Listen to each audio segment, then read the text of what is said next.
The University of Colorado is one of the best colleges in the nation. They are a member of the AAU.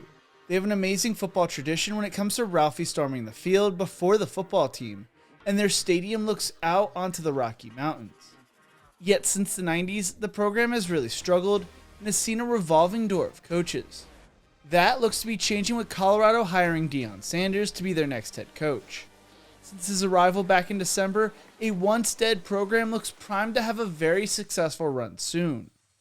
But how did things fall apart for Colorado, and what does Coach Prime bring that makes him seem like the guy who could fix it? Stay tuned to find out. The University of Colorado began playing football in 1890, playing as an independent until 1892, when they joined the Colorado Football Association, which consisted of Colorado, Colorado Mines, Colorado College, Colorado Agriculture, which would turn into Colorado State, and Denver. The conference was mainly dominated by the Buffs and Colorado Mines. The Ore Diggers won 10 conference titles, while the Buffs won 7 conference titles.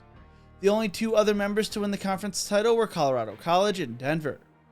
In 1909, the University of Colorado, Colorado State College of Agriculture and Mechanical Arts, Colorado A&M, now Colorado State University, Colorado College, and the Colorado School of Mines formed the Rocky Mountain Athletic Conference, aka the RMAC, with Denver and Utah joining the conference in 1910, and Colorado College dropping out after falling out with Colorado Mines. While a member of the RMAC, the Buffs won 9 conference titles. In 1937, Colorado joined the Mountain State Athletic Conference with Colorado State, Brigham Young, Utah, Utah State, Wyoming, and Denver. The Buffs would win 4 conference titles before leaving the conference in 1947 to join the Big Six Conference. The Big Six Conference would later become the Big Seven Conference and then the Big Eight Conference. The Buffs would go 17 years without winning a conference title, finally winning one under Sonny Grandiolis after a 9-2 record in 1961, where they went 7-0 in conference play. It would then be another 15 years until the Buffs won their second Big Eight title in 1976 under Bill Mallory after going 8-4 and 5-2 in conference, becoming co-champions. The Buffs would end the 70s and begin the 80s going 7-26, but everything would turn around for the program when Bill McCartney took over as head ball coach in Boulder. The former Bo Schembechler assistant hired hard-working recruiters like Jim Caldwell, Gary Barnett, Les Miles, Steve Logan, Gary DiNardo, and Bob Simmons.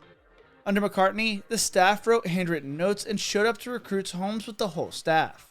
The first 3 seasons started off rough for the Buffs under McCartney, going 7-25-1, but Bill strung together strong recruiting classes during that time period, luring guys like Darian Hagan and J.J. Flanagan from USC's doorstep, and Williams and Canavius McGahee from Houston, while the Southwest Conference was scandal-ridden.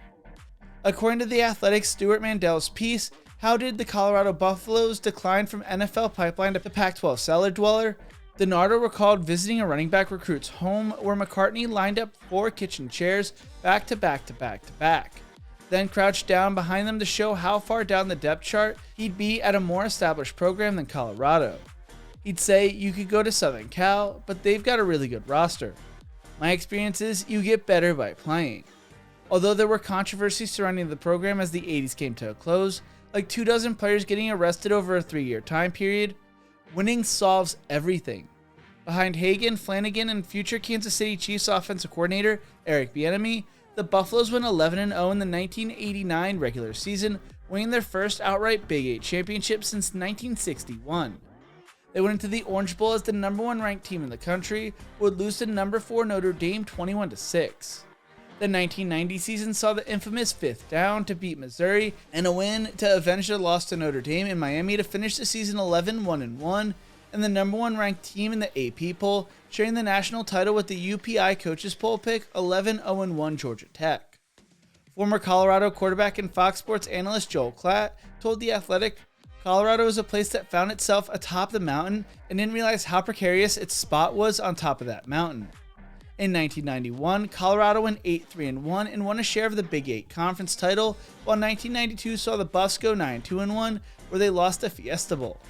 In 1993, the Buffs went 8-3-1, winning the Aloha Bowl, and in 1984, Colorado found itself finishing ranked in the top 5 once again, going 11-1, winning the Fiesta Bowl, and finishing ranked 3rd in the country. McCartney stunned the community by retiring after the 1994 regular season finale, and 33-year-old offensive coordinator Gary Newheisel was promoted to take over as head coach.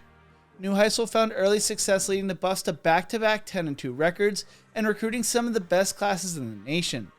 In 1996, the Big 8 expanded to the Big 12 with the additions of Baylor, Texas, Texas A&M, and Texas Tech. Newheisel told The Athletic, "We were fortunate at the time when we were recruiting that Texas was a little down, so we were able to get a lot of guys from Texas." The Buffs would fall to 5-6 and 8-4 in 1997 and 1998. Then Newheisel shocked Colorado by taking a raise to go to Washington, which started to show cracks in the Buffs foundation. Colorado would turn to another former McCartney offensive coordinator when they chose to hire Gary Barnett. After leaving Colorado to become the head coach at Northwestern, where he led a dormant program to consecutive Big Ten titles. The Barnett era started off strong, with the signing of in-state running back Marcus Houston, among others. During the 2001 season, Colorado made a late-season run to win the Big 12 championship, memorably embarrassing number 1 Nebraska 62-36 on Thanksgiving weekend, then upsetting number 3 Texas in the conference title game. In a controversial BCS outcome, 11-1 Nebraska beat out the 10-2 Buffaloes by a few decimal points for a spot in the national championship. Colorado went to the Fiesta Bowl, losing to a Joey Harrington-led Oregon. Between the conference title game and bowl game, scandal hit the Colorado program, which altered the program's image for an extended period of time and saw Barnett put on an administrative leave for 3 months and saw both President Betsy Hoffman and Athletic Director Dick Tharp lose their jobs. For more details, make sure to check out Stuart Mandel's piece in the description below. Mandel writes, "Today, that period is described in the Football Media Guide thusly. The ordeal, centered on a lawsuit, perpetuated several untruths about the football program, many manufactured and accelerated by news side media and a hired public relations firm by the plaintiffs. The situation led to the university putting in place restrictive recruiting policies that limited official visits to one night and forbade prospects from staying with players. Barnett led the Buffs to back-to-back Big 12 North titles, but watched as Oklahoma's Bob Stoops and Texas's Mack Brown have their programs rolling at this point. Barnett was fired by the new athletic director, Mike Bohn, shortly after a Vince Young-led Texas throttled the Buffs 70-3 in the 2005 conference championship. Defensive coordinator Mike Hankwitz told The Athletic, "The Big 12 is obviously more competitive than the Big 8, and I don't think Colorado is an easy place to win. You just don't have the rabid fan support overall like you have in Texas, Oklahoma, or Nebraska." Barnett would be the last winning head coach at Colorado. Former Boise State head coach Dan Hawkins was chosen to replace Barnett. Hawkins had led Boise State to a 53-11 record as a member of the WAC.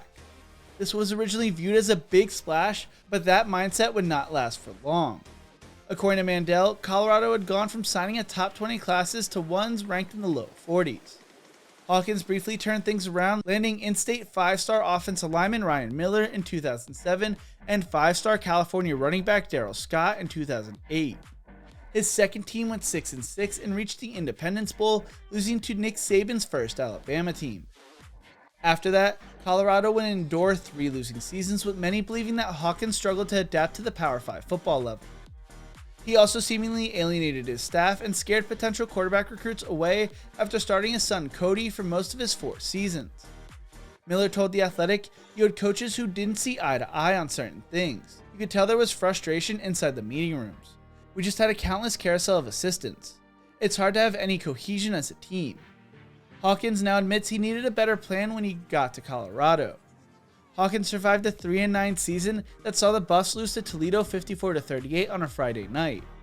In 2010, Hawkins was fired after Colorado blew a 45-17 fourth quarter lead to Kansas.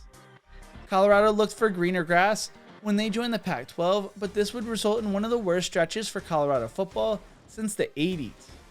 Eric Bieniemy and John Embry were both interviewed for the Colorado job, with Embry getting the job and naming Bieniemy as his offensive coordinator. They tried to implement a pro-style offense, but failed miserably, going 3-10 in 2011, losing 45-2 to Oregon and 45-6 to UCLA. The following year, they finished 1-11, losing to Fresno State 69-14, USC 50-6, and Oregon 70-14. After the season, Embry was dismissed as head coach. Chad Brown told The Athletic, John Embry is a very good coach, well respected in NFL circles, but there were certain moves I didn't think really aligned with understanding the landscape. You can win with a pro-style attack if you're Alabama and you're bigger and better and stronger, but you didn't go with an offensive system that would give your limited personnel a chance. Mendel wrote last year, Embry became the third coach athletic director Bone had to let go in a span of 7 years, but this decision, finding a revered Colorado alum and the school's first black head coach after 2 seasons, proved highly divisive. Many felt they did Embry dirty. Bone was fired a few months later, but was still able to hire San Jose State's head coach Mike McIntyre, before being shown the door. McIntyre had turned San Jose State's program around, leading a 1-2 school to a 10-2 record by the 3rd season. He wanted a commitment from the school that they would do more for the program. One of McIntyre's contract demands was written assurance that the school would upgrade its outdated athletic facilities. A $156 million renovation project began the next year. Though it took longer in San Jose, McIntyre orchestrated a similarly remarkable turnaround, leading Colorado from the depths of the Embry experiment to 10 wins and a Pac-12 South title in 2016. The Buffaloes finished 17th in the AP poll, their first top 25 finish in 14 years, and McIntyre won virtually every National Coach of the Year award. But the team was very senior heavy, and the bus quickly fell back to 5-7 for 2 seasons in a row, before McIntyre was shown the door.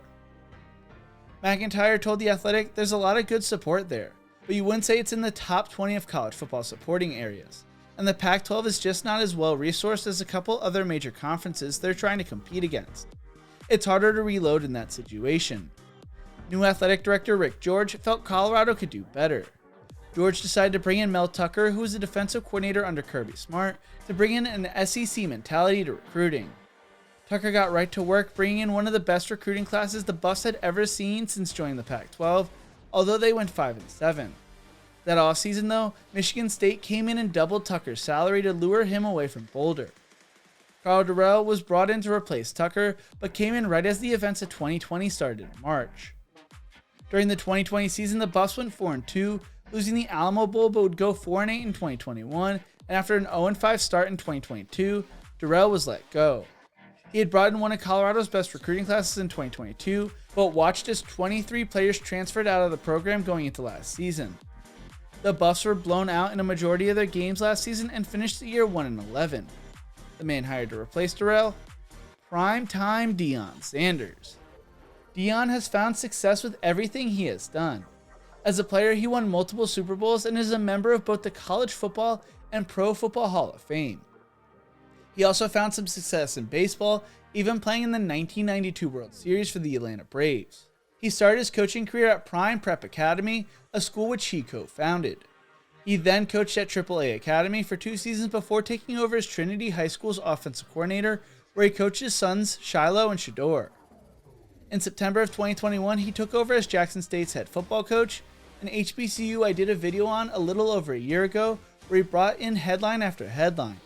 He led Jackson State to back-to-back Celebration Bowls, but failed to win the big game.